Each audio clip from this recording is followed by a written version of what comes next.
Hi! Hello అండి. Welcome to my channel. Homemade chicken హలీమ్‌ని ఈ విధంగా ట్రై చేశారంటే ఫస్ట్ టైమ్ చేసే వాళ్ళైనా ఎంతో సింపుల్‌గా, ఈజీగా, పర్ఫెక్ట్‌గా చేయొచ్చండి. టేస్ట్ అయినా, టెక్స్చర్ అయినా చాలా బాగా కుదురుతుంది. రంజాన్ వచ్చిందంటే చాలు బయట నుంచి చికెన్ హలీమ్‌ని ఇంట్లో తీసుకొచ్చి తినడమే మేము. యాస్ ఏ ఫస్ట్ టైమ్‌ని ఇంట్లోనే ట్రై చేశాను నేను గూడా. టేస్ట్ అయినా, టెక్స్చర్ అయినా చాలా అంటే చాలా బాగా కుదిరిందండి. ఈ విధంగా చేసుకున్నారంటే చిన్న పిల్లల దగ్గర నుంచి పెద్దవాళ్ళ వరకు ఎంతో ఇష్టంగా తింటారండి చికెన్ హలీమ్‌ని. ఇందులో కొద్దిగా నిమ్మరసం పిండుకొని తింటే ఆహా! అనాల్సిందే. చికెన్ హలీమ్‌ని పెద్ద ప్రాసెస్ ఏముండదండి. తక్కువ ఐటెమ్స్‌తోనే చేసుకోవచ్చు. వీడియోలో చూపించిన విధంగా అన్ని పోపు దినుసులు ఒక టీ గ్లాస్ చొప్పున కొలిచి తీసుకోవాలి. నేను కందిపప్పు, పెసరపప్పు, ఎర్రపప్పు, శనగపప్పు, ఒక కప్పు బాస్మతి రైస్, ఒక కప్పు జీడిపప్పు, బాదంని తీసుకున్నాను. దీన్ని వీడియోలో చూపించిన విధంగా ఒక బౌల్‌లో వేసుకోవాలి. ఇలా అన్ని బౌల్‌లో వేసుకున్న తర్వాత ఒకవేళ ఎక్కువైతే కొద్దిగా తీసి పక్కన పెట్టుకోవాలండి. వీటిని కలిపి ఒక 4, 5 నీళ్ళతో బాగా కడుక్కొని హాఫ్ అన్ అవర్ పాటు నాననివ్వాలండి. ఇలా నానితే వెంటనే ఉడుకుతాయి. ఇక్కడ నేను హాఫ్ కేజీ బోన్‌లెస్ చికెన్‌ని తీసుకున్నాను. ఉప్పు, నిమ్మరసం వేసి బాగా కడుక్కొని పక్కనుంచుకోవాలండి. చూపించిన విధంగా చిన్న పీసెస్ ఉంటే మెదపడానికి చాలా సింపుల్‌గా ఉంటుంది. ముందుగానే నానబెట్టుకున్న పప్పు దినుసుల్ని నీళ్ళు వంపేసి ఒక కుక్కర్‌లో వేసుకొని 4, 5 విజిల్ వచ్చేంత వరకు ఉడకనివ్వాలి. ఈ టైంలోనే కొద్దిగా ఉప్పును యాడ్ చేసుకోవాలి. ఉడికేంత లోపలే మనం ఫ్రైడ్ ఆనియన్స్‌ని ప్రిపేర్ చేసుకుందాం. పప్పు దినుసులన్నీ బాగా ఉడికిన తర్వాత పప్పు గుత్తితో మెత్తగా స్మాష్ చేసుకోవాలి. పప్పు గుత్తితో మెత్తగా స్మాష్ అవ్వకపోతే మిక్సీ అయినా పెట్టుకోవచ్చండి. ప్రాసెస్‌లోకి వెళ్ళిపోదాం. స్టవ్ ఆన్ చేసి ఒక పాన్ పెట్టుకోవాలి. ఇందులో కొద్దిగా నెయ్యి అయినా, ఆయిల్ అయినా వేసుకోవాలి. ఆయిల్ కంటే నెయ్యినే ఎక్కువ పడుతుందండి ఇందులో. అందులోనే కొద్దిగా హోల్ గరం మసాలా, అందులోనే కొద్దిగా ఫ్రైడ్ ఆనియన్స్, అల్లం వెల్లుల్లి పేస్ట్ వేసి బాగా కలుపుకోవాలి. ముందుగానే కడిగి పెట్టుకున్న చికెన్‌ని ఇందులో యాడ్ చేసి నీళ్ళు ఇంకేంత వరకు కలుపుకోవాలి. ఇలా ఆయిల్‌లో కొద్దిసేపు ఫ్రై చేస్తే చికెన్ తొందరగా ఉడుకుతుంది.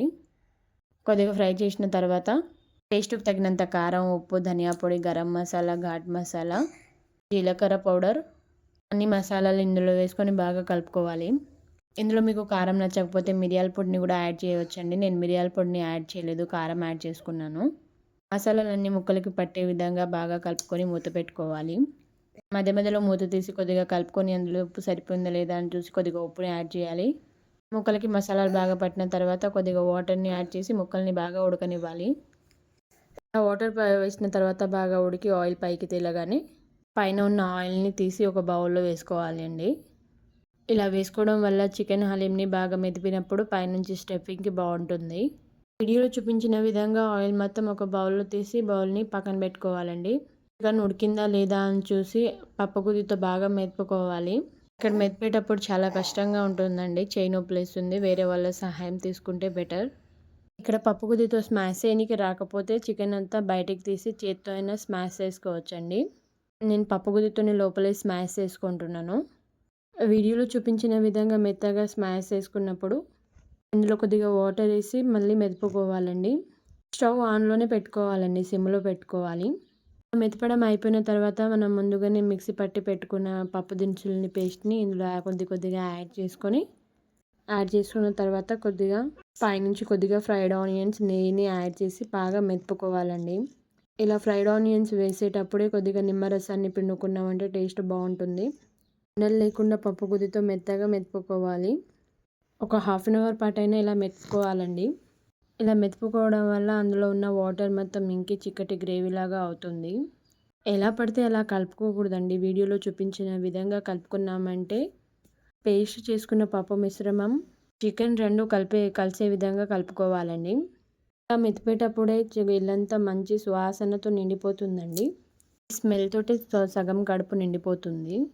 వీడియోలో చూపించిన విధంగా బాగా మెదుపుకొని గ్రేవీ మొత్తం దగ్గరైన తర్వాత మళ్ళీ పైనుంచి కొద్దిగా నెయ్యిని, నిమ్మరసం యాడ్ చేసుకొని మళ్ళీ కొద్దిసేపు కలుపుకోవాలి.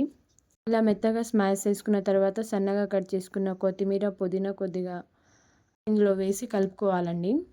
లాస్ట్‌లో కొత్తిమీరని యాడ్ చేయడం వల్ల మనం తినే టైంలో అక్కడక్కడ కొత్తిమీర తగులుతుంటే తినేటప్పుడు టేస్ట్ బావుంటుంది. ఈ విధంగా రెడీ అయినప్పుడు స్టవ్ ఆఫ్ చేసి కిందన పెట్టుకొని ఒక బౌల్‌లో స్టఫ్ చేసుకుంటే వేడి వేడిగా హోమ్‌మేడ్ చికెన్ హలీం రెడీ అయిపోతుందండి. ఫస్ట్ టైం ట్రై చేసే వాళ్ళు కూడా ఎంతో ఈజీగా, సింపుల్‌గా మంచి టెక్స్చర్‌తో చేసుకోవచ్చండి ఈ విధంగా చేసుకుంటే. హలీం తినాలనిపించినప్పుడల్లా ఇంట్లో ఇలా ట్రై చేసుకొని తిన్నారంటే టేస్ట్ వేరే లెవెల్‌లో ఉంటుంది. అండ్ ఈ రెసిపీ కనుక నచ్చితే ఖచ్చితంగా ట్రై చేయండి. ఫస్ట్ టైం వీడియో చూసిన వాళ్ళైతే ఖచ్చితంగా subscribe to my channel. Video నచ్చితే like, share, subscribe to my channel. ఇలాంటి వీడియోలు మరెన్నో వస్తాయండి మీ ముందుకు. Bye bye.